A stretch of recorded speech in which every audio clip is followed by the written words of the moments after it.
9h le MAG, prolongez votre matinée dans la bonne humeur avec Echo FM. 9h36 en direct sur Echo FM, 9h le MAG. On vous emmène ce matin tout simplement parcourir la France. Quel beau pays, ce pays qu'est la France. C'est vrai que c'est beau, plein de paysages différents, plein de régions plus différentes les unes que les autres et des envies d'ailleurs parfois.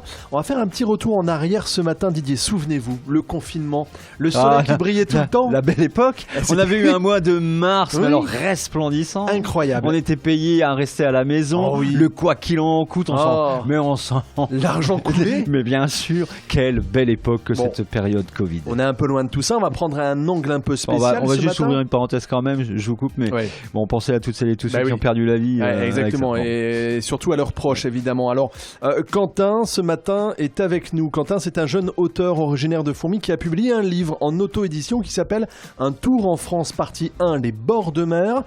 Quentin, bonjour. Bonjour à vous. Merci de me recevoir sur les antennes d'Echo FM. Merci d'être avec nous. Quentin Grandin, donc je le disais, vous avez publié votre livre en auto-édition qui retrace la première partie d'un voyage effectué autour de la France en vélo durant l'été 2020. D'où est partie cette idée? Quelles ont été vos envies, Quentin, à ce moment-là? En fait, c'est dû justement au confinement avec le Covid-19. En fait, ça a été un électrochoc dans ma tête. En fait, ça a été un mal pour un bien parce que je me suis dit, tiens, on était enfermés, on n'avait pas le droit d'aller très loin. Et je me suis dit, tiens, dès qu'on aura la possibilité de ressortir, il faut absolument que je m'en aille en vélo, quoi. J'avais envie de partir à vélo. Oui. Et au départ, j'avais des envies d'ailleurs. Du coup, je me suis dit, j'aimerais bien aller à l'étranger, mais vu qu'il y avait des restrictions, des fermetures de frontières et des choses comme ça, je me suis dit, tiens, pourquoi pas enfin découvrir mon pays, quoi. Parce que j'étais tout le temps du genre à partir à l'étranger, et là, je me suis dit, je vais partir en France. Quentin, vous êtes parti de Fourmies ou d'une autre ville? Je suis parti de Douai, parce que j'habite maintenant à Douai. D'accord, vous êtes parti de Douai, et donc, vous nous dites un tour en France, partie 1, les bords de mer. Vous êtes donc allé jusqu'au bord de mer. Pourquoi cet endroit? C'est quelque chose qui vous tenait à cœur? Justement, le fait quand on habite en ville, justement, moi j'avais des envies de revoir la mer. Ça me manquait d'avoir l'air frais, revoir la mer, et du coup voilà, je me suis dit, j'avais pas d'idée en tête précise où aller, mais la première chose qui m'est venue en tête, c'était de partir plutôt vers l'ouest, quoi, et d'aller vers les bords de mer. Est-ce qu'à ce moment-là, vous aviez déjà l'idée d'en faire un livre? Non, pas du tout. En fait, moi, j'étais vraiment parti pour me vider la tête, et du coup, quand j'étais juste parti avec un carnet dans lequel je prenais des notes, dans lequel j'écrivais des fois des poèmes, par exemple, sur des endroits sur lesquels j'allais, mais j'avais pas du tout l'idée de faire un livre, quoi. C'est seulement après, en revenant, je me suis dit, ça serait dommage de pas mettre ça par écrit pour le partager avec le maximum de personnes. Dans quel état psychologique étiez-vous à ce moment-là? On sent, une envie d'ailleurs. Alors le mot est fort probablement, c'est sûrement pas ce qui vous caractérise, mais une toute petite légère dépression et on se dit oui. Je plaque tout et je m'en vais. Non, mais c'est exactement ça. C'était vraiment un air de déprime et je me sentais pas du tout à l'aise à rester chez moi, quoi. Je ne savais plus quoi faire. En plus, je venais de quitter mon travail. J'étais ingénieur et je venais de quitter mon travail et je ne savais pas du tout quoi faire. Quitter votre travail, ça veut dire quoi? Quitter votre travail, ça veut dire quoi? Vous avez claqué la porte? J'avais du mal à rester enfermé tout le temps, tous les jours dans un bureau. J'avais envie d'être dans la nature, quoi. Et du coup, ça a été vraiment bouée de sauvetage de partir justement à l'aventure. Alors à l'aventure, ça veut dire quoi exactement, Quentin, puisque vous nous parlez de ce voyage effectué autour de la France en vélo durant l'été 2020, mais vous faisiez comment pour dormir, par exemple? C'était chez l'habitant? Vous reveniez chez vous? Comment ça s'est passé?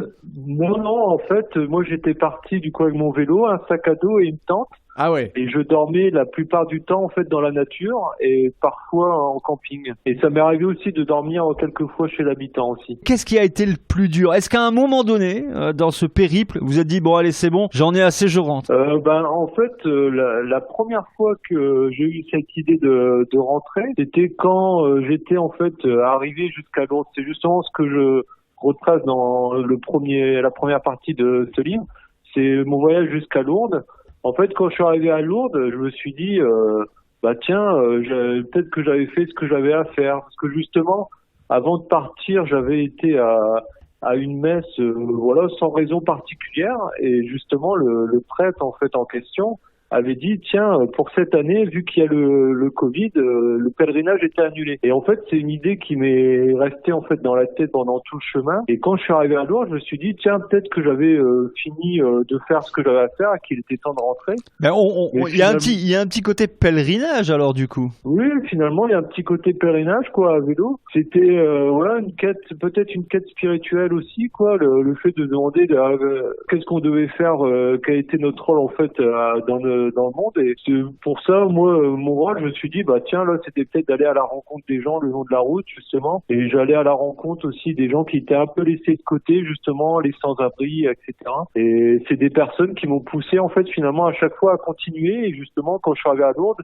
j'ai rencontré encore un sans-abri qui m'a dit ce que tu fais c'est génial et il faut que tu continues et du coup finalement j'ai tout le temps continué. Qu'est-ce qui vous a le plus marqué vraiment pendant cette première partie des bords de mer, que ce soit une rencontre, un endroit, qu'est-ce que vous retenez ce matin? Bah moi une rencontre qui m'a vraiment marqué c'était quand j'étais à Nantes, c'était Rachid qui travaillait en fait la nuit dans un centre de tri et qui m'a invité justement à boire un verre en terrasse et qui m'a raconté en fait toute sa vie en l'espace d'une soirée et c'était une personne en fait qui se sentait mal en fait en France alors parce que c'était un immigré marocain et alors qu'il donnait tout à la France et j'ai presque pleuré après l'avoir rencontré parce que il me disait que voilà la nuit il travaillait dans les centres de tri et le midi par contre il donnait tout en fait aux Français il préparait en fait le couscous pour ceux qui n'avaient pas assez à manger. Et voilà, c'est une rencontre qui m'a marqué parce que c'est quelqu'un qui m'a dit justement que ce que je faisais c'était bien et qu'il fallait que je continue. Et voilà quoi, et après j'ai aussi une autre rencontre aussi qui m'a marqué en fait en arrivant sur Bordeaux. C'était une personne aussi de 70 ans qui habitait dans le sud-ouest et qui avait été voir sa fille en vélo jusqu'en Bretagne. Et sur le chemin de retour, en fait, je l'ai croisé et on a partagé un peu la route ensemble.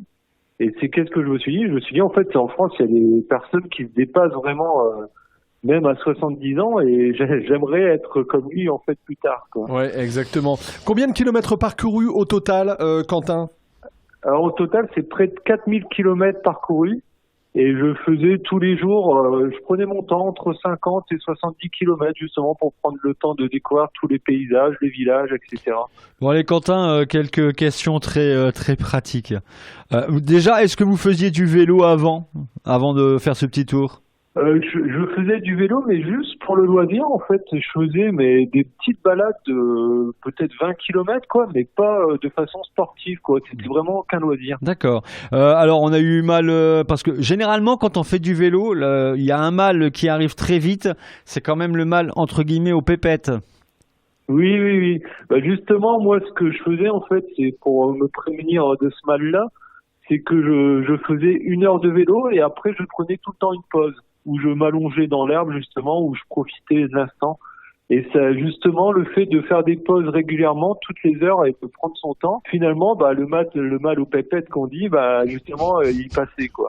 Quelle a été la réaction de vos proches, justement, face à ce Tour de France? Comment ont-ils réagi? Eh ben, ça a été quand même beaucoup de fierté, et puis ça a été l'occasion pour moi aussi pendant ce voyage, de faire la paix avec moi-même, et faire la paix aussi avec certains proches de ma famille, notamment ma mère qui habite à Fourmies, que je n'avais pas vue depuis, plusieurs années avant de faire ce Tour de France. Et à la fin de ce Tour de France, finalement, la conclusion, ça a été justement d'aller la revoir et justement de faire la paix avec elle. Et elle était très fière justement de ce que j'avais fait.